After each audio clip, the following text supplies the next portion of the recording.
कुणी खाल्ला कैद्यांचा फराळ?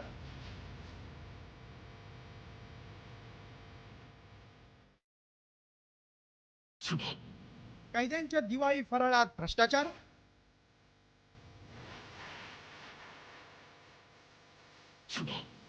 राजू शेट्टींच्या आरोपांनी खळबळ.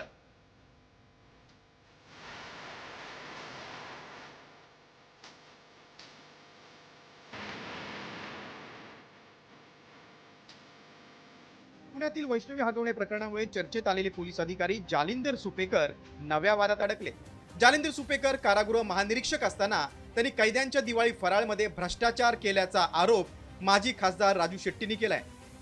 दिवाळीला जी काही खरेदी केली गेली ती खरेदी कैद्यांना मिठाई देण्यासाठी म्हणून आणि काजू कतली 1200 रुपये किलोनं खरेदी केली. टेंडर न करता अशा प्रकारच्या खरेद्या झालेल्या आहेत. दुसरं उदाहरण द्यायचं झालं तर हे जे रेट त्यांनी लावले आहेत, माझ्याकडे सगळे आहे.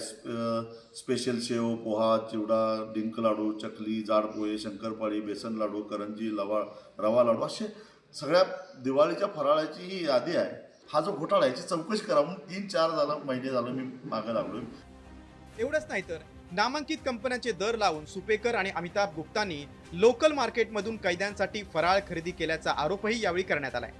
तर हा फराळ घोटाळा 5 कोटींचा असल्याचा आरोप शेट्टींनी केलाय. राजू शेट्टी फक्त आरोप करून थांबले नाहीत तर त्यांनी घोटाळ्याचे पुरावेच दिलेत. काजू कतलीचा दर 1200 रुपये किलो, रवा पेढा 600 रुपये किलो, अनारसे 600 रुपये किलो, म्हैसूर पाक 590 रुपये किलो, चकली 570 रुपये किलो, डिंक लाडू 570 रुपये किलो, रवा लाडू 570 रुपये किलो, करंजी 500 रुपये किलो. खरं तर वैष्णवी हगवण्याचा हुंड्याच्या छळामुळे मृत्यू झाला. या प्रकरणी शशांक हगवण्याचे मामा जालिंदर सुपेकर चर्चेत आले. मात्र हेच जालिंदर सुपेकर आता आरोपांच्या घेऱ्यात अडकले. पाहुयात सुपेकरांवर कोणते आरोप आहेत. सुपेकरांनी कैद्यांकडून 300 कोटी रुपये मागितल्याचा आरोप भाजपचे आमदार सुरेश धस यांनी केलाय. बँकेच्या लॉकरमधून सोनं आणि पैसे हडपल्याचा सावकाराच्या वकिलाचा आरोप आहे.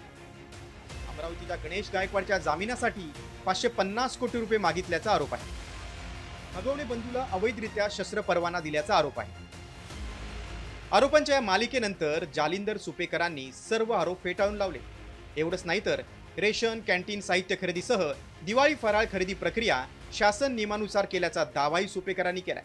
त्यामुळे आता पोलीस महानिरीक्षक जालिंदर सुपेकरांची सखोल चौकशी करून दूध का दूध आणि पाणी का पाणी करण्याची गरज आहे. ब्युरो रिपोर्ट, साम टीव्ही न्यूज.